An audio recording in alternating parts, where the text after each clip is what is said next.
What do you need to know about Marvel's living vampire before he makes his big screen debut? Who's in the cast? Who's directing? Keep watching to find out everything we know about Morbius.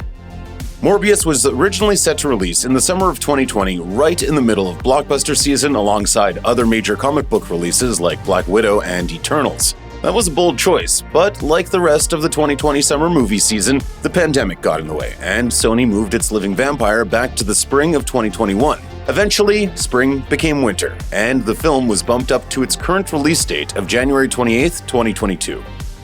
Filling the lead role of Dr. Michael Morbius is Jared Leto. While he's known for his sometimes questionable commitment to his roles, we haven't heard stories of any weird hijinks on the Morbius set just yet. What we do know, though, is that Leto was already a big fan of vampire stories when he took the role. Leto has a long history of consuming vampire-centered media of various stripes, and has a lot of passion for the genre, from Anne Rice's Interview with the Vampire to Bram Stoker's original classic Dracula. It'll be very interesting to see how he brings those influences to the comic book world of Morbius, who's a unique vampire character in his own right. I love the opportunity to do something transformational.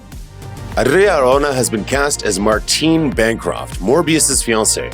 As a supporting character to the living vampire, who is himself generally not a leading man, it's no surprise that there isn't exactly a wealth of knowledge about her to glean from the source material. In the comic stories, she often exists purely to die or be mind-controlled into joining cults, giving Morbius sorrow to brood over until she's resurrected again. At one point, she also tried to become a true mythical vampire and turned on her lover before dying, seemingly for good. In this case, though, the fact that this lesser-known comic property doesn't have an expansive lore could actually work in the project's favor because it leaves room for a lot of new invention in the story.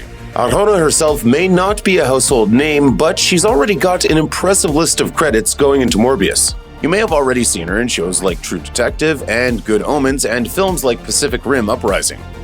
Matt Smith has been cast as the key villain of Morbius, his best friend turned enemy, Loxias Crown, who also suffers from the same blood disease as the living vampire. We don't know much about the motivations of this character played by the former Time Lord, but the disease is fatal, so Crown certainly has a lot of desperate motivation to become the creature Morbius is. In the comics, Crown also goes by the villain name Hunger. The character has only appeared in a few comics, but he too is a pseudo-vampire created by capturing Morbius and experimenting on him to gain his powers. Loxias could possibly be a blend of this villain and Morbius' comics research assistant Emil Nikos. We'll have to wait and see how the comics and the films blend on this one. Two casting choices for Morbius' supporting characters have piqued our curiosity. Tyrese Gibson, cast as an FBI agent referred to as Agent Stroud, is tasked with chasing Morbius down in the wake of his vampiric killing spree. Then there's Mad Men and Chernobyl star Jared Harris, who's been cast as someone described as Morbius' mentor.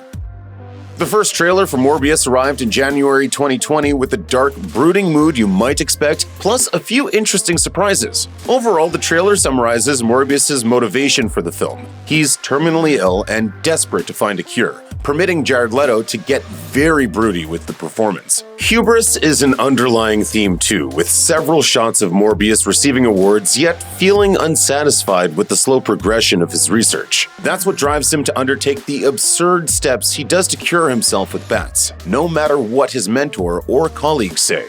There are a few intriguing revelations to be found in the first Morbius trailer, including a Spider-Man Easter egg and the return of Michael Keaton's Vulture. But the biggest surprise might be the revelation that the source of Morbius' vampirism seems far more mystical than fans perhaps anticipated. He has a weird-looking ceremonial knife and everything.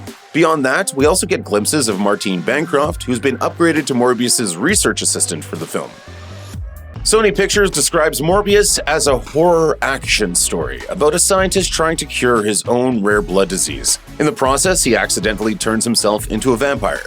Desperate for blood, he decides to feed on criminals rather than innocent people. In comics continuity, Dr. Michael Morbius attempts to cure his rare blood disease by inventing a serum distilled from the vital fluids of bats, then hooking up to an electric line to shock himself. As you might expect, this harebrained idea goes a bit awry and whoops, now Dr. Morbius is a sci-fi vampire. That's why he's the living vampire, you see, because science.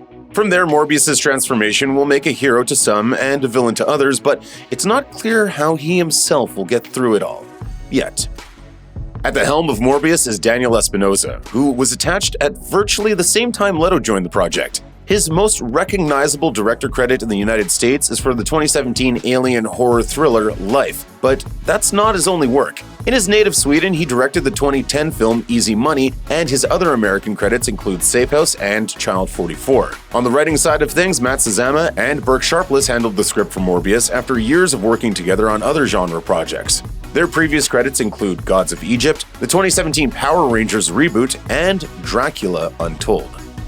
We know that Morbius is set in the still-developing Sony Pictures universe of Spider-Man supporting characters, but just how much will it connect to the other Spider franchises? Aside from a glimpse of Horizon Labs, a fun Easter egg for comics readers who will recognize the company where Peter Parker used to work, the final Morbius trailer also makes it clear that the title character very much shares a universe with Spidey. We have an Oscorp sighting, affirming that Green Goblin Norman Osborn exists in this MCU-adjacent corner of reality, and we also get another look at whatever's going down when Adrian Toomes, aka the Vulture, meets up with Morbius. There's also a Daily Bugle headline touting Morbius' arrest amid references to other Spider-Man characters.